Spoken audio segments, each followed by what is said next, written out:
Good morning, আমি নীলাঞ্জনা চলে এসেছি আমার নেক্সট একটা ব্লগে তোমাদের সাথে গল্প করতে।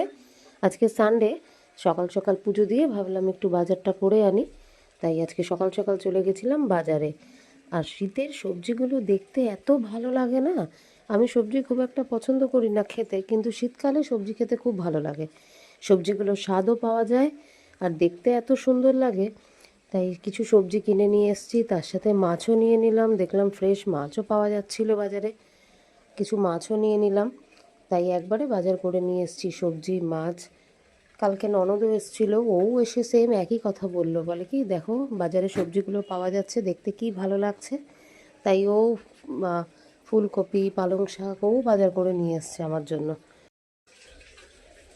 আজকে আমি করব আলু দিয়ে ট্যাংরা মাছের ঝোল। আলু দিয়ে ট্যাংরা মাছের ঝোলটা আমার হাজব্যান্ডের ছেলের খুব ফেভারিট একটা রেসিপি, ওরা খুব ভালো খায় আমার হাতের এই ট্যাংরা মাছের ঝোল। তো ট্যাংরা মাছের ঝোল তো রান্না করছি, তার সাথে তোমাদের সাথে আমি গল্প করতে থাকি ছোটোবেলাকার কিছু কথা। আমি বর্ন আমার দমদমে, 95-এ আমি বারাসাতে আসি। আমার বাবা রেলে চাকরি করতেন, আমার শ্বশুরমশাইও রেলে চাকরি করতেন, সেই সুবাদেই আমাদের দুটো ফ্যামিলির সাথে পরিচয় আর কি। আমি আমার হাজব্যান্ড ছোটোবেলাকারই বন্ধু, আমাদের একসাথে খেলাধুলা বড় হওয়া সমস্ত কিছুটাই একসাথে। তো সেইভাবেই তখন বুঝতে পারিনি যে রিলেশনটা এত দূর বিল্ড আপ আমরা করতে পারবো, তখন শুধু বন্ধুত্বের মধ্যেই ব্যাপারটা ছিল।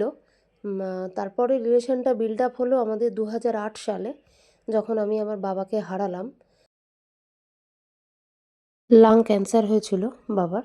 তো বাবা খুব স্ট্রিক্ট ছিলেন। তো বাবাকে হারিয়ে ফেলার পরই তখন মনে করলাম যে না, এবার আমরা রিলেশনটা নিয়ে একটু ম্যাচিওরড, একটু ভাবার সময় এসছে।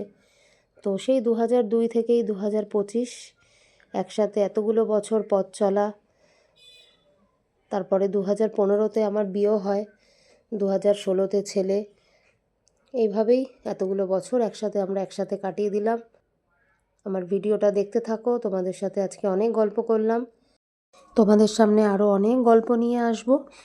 আমার ভিডিওটা ভালো লাগলে অবশ্যই কমেন্ট করো, আমার চ্যানেলটিকে সাবস্ক্রাইব করো। সবাই ভালো থেকো, সুস্থ থেকো।